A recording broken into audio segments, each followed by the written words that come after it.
Hey, Coach, so happy you found us on YouTube. Let me know if you have any questions, first of all. Comments down below, subscribe up above. I'm here to help. If you're looking for greater detail, make sure you check out teachhoops.com for coaches who want to get better. You'll either find a link up above or down below in the show notes, 14-day free trial. Tons of resources, one-on-one calls with me, office hours, you name it, it's there. Go check it out. Enjoy the video. All right, episode 6 of High School Hoops. Before we get started on this week, we talked about tryouts last week and picking teams.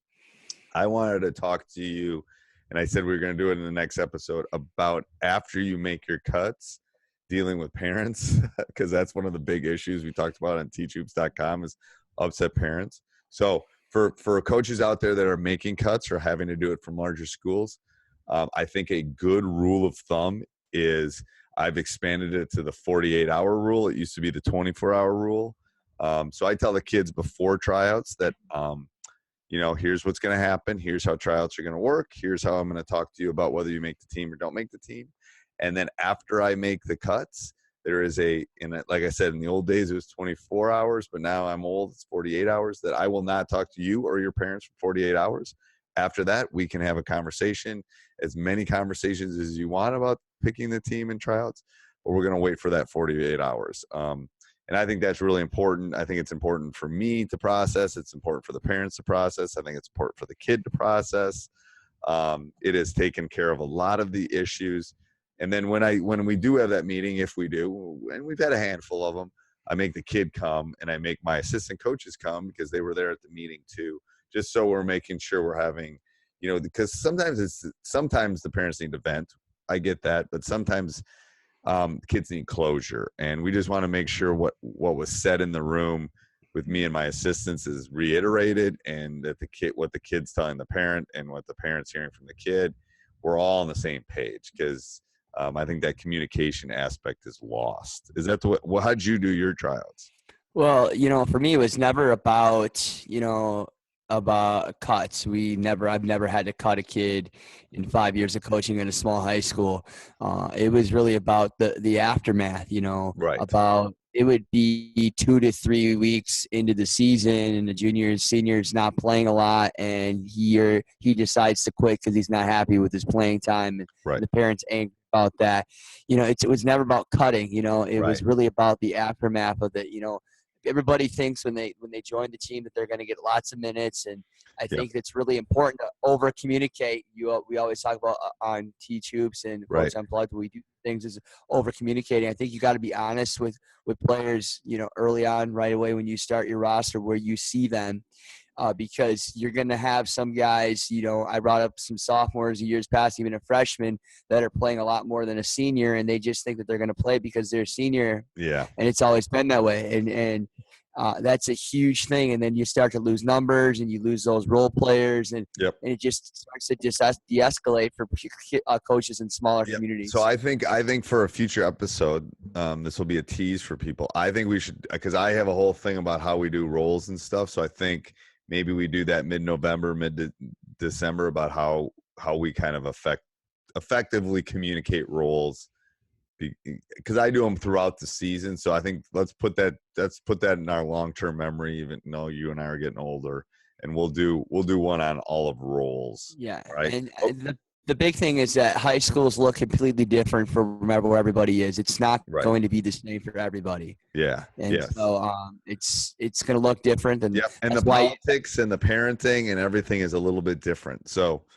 So all right. So what's this week's topic? I got us off topic, but that's okay. It's all right. After coaching for several years, and there's always certain ways to approach scrimmages and takeaways.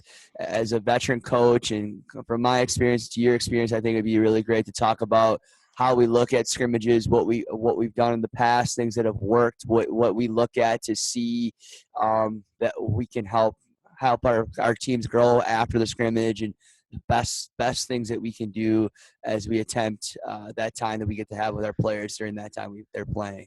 So I usually scrimmage about a week and a half after my it's probably a week since my roster has been chosen is when I do my first scrimmage. And And it's interesting. I use it kind of in different phases. I tend to use who I think my core group is going to be for that first game. I try to experiment with that group. But then I also try to experiment with other kids in different situations. And it's probably the math teacher in me a little bit that I'm trying to, I'm quote unquote using different combinations.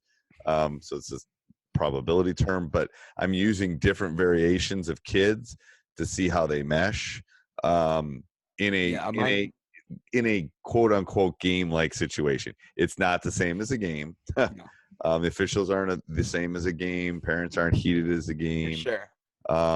But you can see execution. You can see how people work with each other. I think some of those things make it effective. What's your thought? I said when I look at my notes here, I said try different lineups, see how certain players respond. What does playing time really look like in your rotation? Yep. Another big thing is don't try to do too much. I wrote down try to work on a simple few things. Get with your staff and say, all right, what are the couple things we want to be really good at before we get to the scrimmage?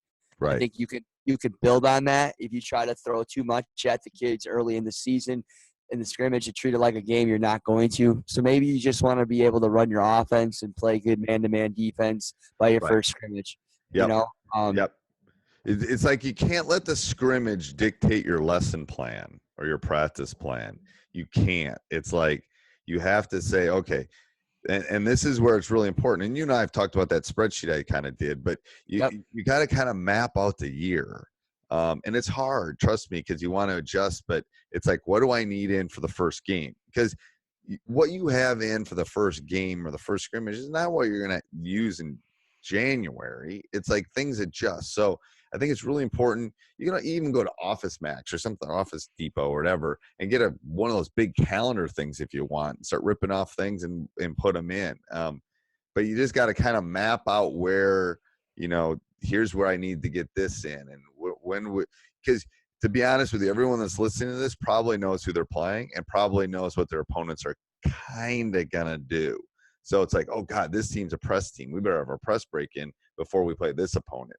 Well, this team probably won't press us. We'll talk about it, but we don't have to work on it like we do with this team who zones us. And I think coaches don't map that out, especially in the first 3 or 4. But by the time you get everything in, it doesn't matter. If you only do 2 things, then you don't have a problem. But most of us do more than just 2 things, so that we need to become effective at them. So what does your formatting look like for your scrimmage? You have played multiple teams. You play one team. So here's how we do it. We start. So people are listening to this. We start late in Wisconsin. We get done the 3rd week in March normally, and we start the 2nd week somewhere in November. So I usually do my tryouts, and then I'll have my team picked by Wednesday, and then I'll go for a week, and then we will scrimmage the Wednesday before Thanksgiving. So a lot of teams will go Monday, Tuesday, Wednesday, Thursday, Friday, and then have a scrimmage on Saturday.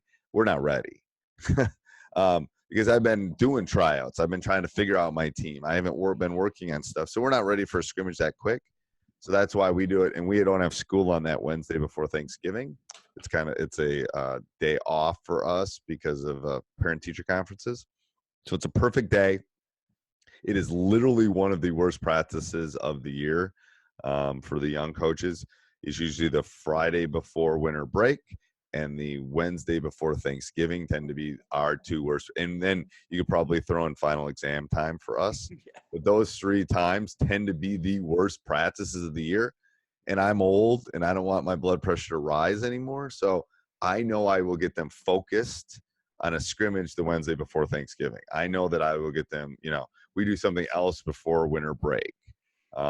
So it's like, I don't expect a lot maybe that's me getting old. Maybe I should expect more, but I just know what it's like for for coaches out there getting adjusted to whatever state they're in or country and so forth. It depends on what you're thrown into. So when I first started, I didn't really have a choice. I got the scrimmage that I had when I got assigned, and my game was 6 or 7 days after after a week of practice. And after a while, you get to kind of learn the community and so forth. So like small town rural Wisconsin, people like to go hunting. So it was a big issue about going deer hunting and this and that. So as I got into the program after a couple of years, I was able to have more choice. And when we started our scrimmages and so forth, so you have to also be aware of how the schedule works with your athletic director, and kind of say, you know what, I agree.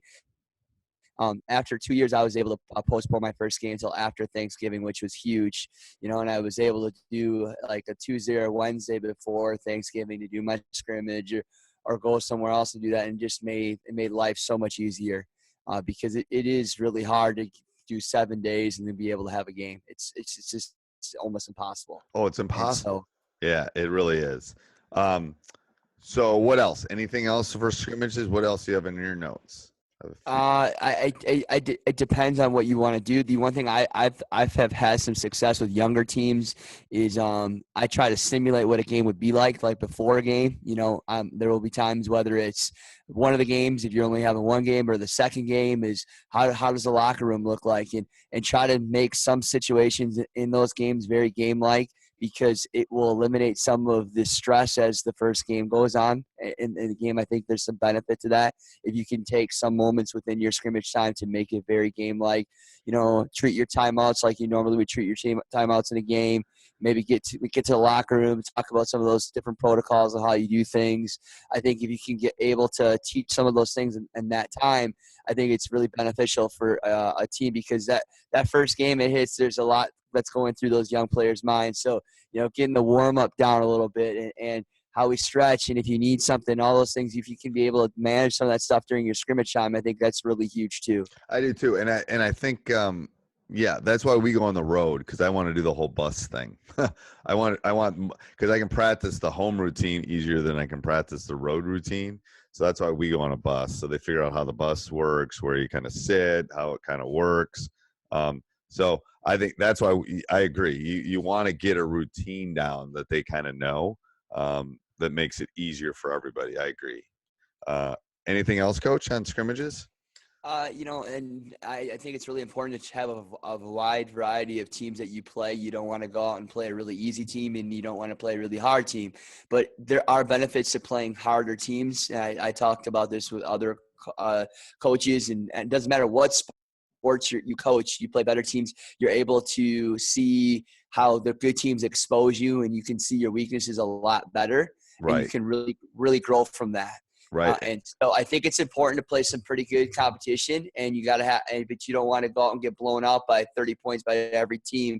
You want to find a nice balance where you can be, have some success, but also be like, we got our butts kicked against this team, and I now I know why. But you can get you can really get, when you play really good teams, you can see what your vulnerable points are going to be in the season, and you can adjust from that, and then you get some close games, you see how they grind, or you drop a set play and you see how they're able to do that. So I think a balance of who you play is huge too during your scrimmage times.